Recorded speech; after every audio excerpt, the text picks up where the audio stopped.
आज हम बात करेंगे रूस की जो कोरोना वैक्सीन लॉन्च हो चुकी है वो कितनी सफल है और WHO से उसे अप्रूव मिला है या नहीं मिला है, बाकी दुनिया क्या सोचती है उसके बारे में।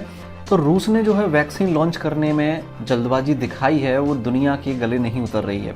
इसी हफ्ते से ये वैक्सीन नागरिकों को दी जाने वाली है, रूस के नागरिकों को, लेकिन रूस में ही इसका विरोध होने लगा है।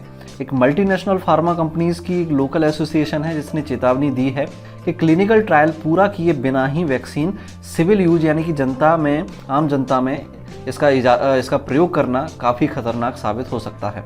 स्वास्थ्य मंत्री मिखाइल मुरासको को भेजी चिट्ठी में association of clinical trials organisation ने कहा है कि अभी तक 100 से कम लोगों को डोज दी गई है और ऐसे में बड़े पैमाने पर इसका इस्तेमाल दोस्तों खतरनाक हो सकता है, क्योंकि भाई 3 ट्रायल होती हैं तो 3rd फेज में काफ़ी बड़ी संख्या में लोगों पर ट्रायल किया जाता है, लेकिन यहाँ 100 से कम लोगों पर ही ट्रायल किया गया है। तो ऐसे में ये काफ़ी खतरनाक स्थिति हो सकती है। सेसनोव यूनिवर्सिटी में एक टॉप साइंटिस्ट हैं, उनका मानना ये है कि जो देश में ये 20 साल की जो मेहनत है उसका परिणाम है, क्योंकि इस पर जो है लंबे समय से रिसर्च की जा रही थी कि वायरस कैसे फैलते हैं और उनको कैसे रोका जा सकता है। इन्हीं 2 दशकों की मेहनत का नतीजा है कि देश को शुरुआत शून्य से नहीं करनी पड़ी, बल्कि उन्हें वैक्सीन बनाने के लिए एक कदम आगे जाकर काम शुरू करना पड़ा।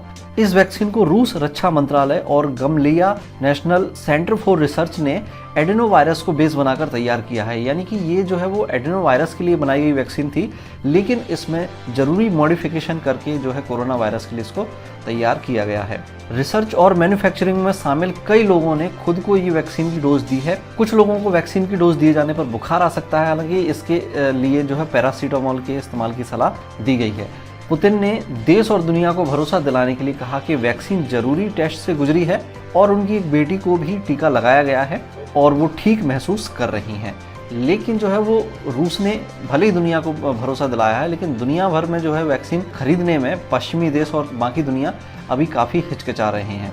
पश्चिमी देशों समेत वर्ल्ड हेल्थ ऑर्गेनाइजेशन ने भी चिंता जताई है कि बिना पर्याप्त डेटा के वैक्सीन सप्लाई करना ठीक नहीं होगा। यूनाइटेड किंगडम ने साफ कहा है कि वह अपने नागरिकों को रूसी वैक्सीन की डोज नहीं देगा। ऐसे में हो सकता है कि शुरुआती दौर में वैक्सीन दूसरे देशों को न भेजी जाए, रूस की आम जनता पर ही वैक्सीन का असर देखने के बाद बाकी देश इस पर कोई फैसला लें। रूस के स्वास्थ्य मंत्री मिखाइल मुराशको के मुताबिक इसी महीने से हेल्थ वर्कर्स को वैक्सीन देने की शुरुआत हो सकती है।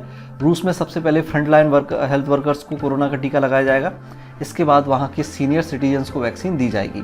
फिलहाल इस वैक्सीन की लिमिटेड डोज तैयार की गई हैं, रेगुलेटरी अप्रूवल मिल चुका है और अब इस वैक्सीन का इंडस्ट्रियल प्रोडक्शन सितंबर से शुरू हो सकता है।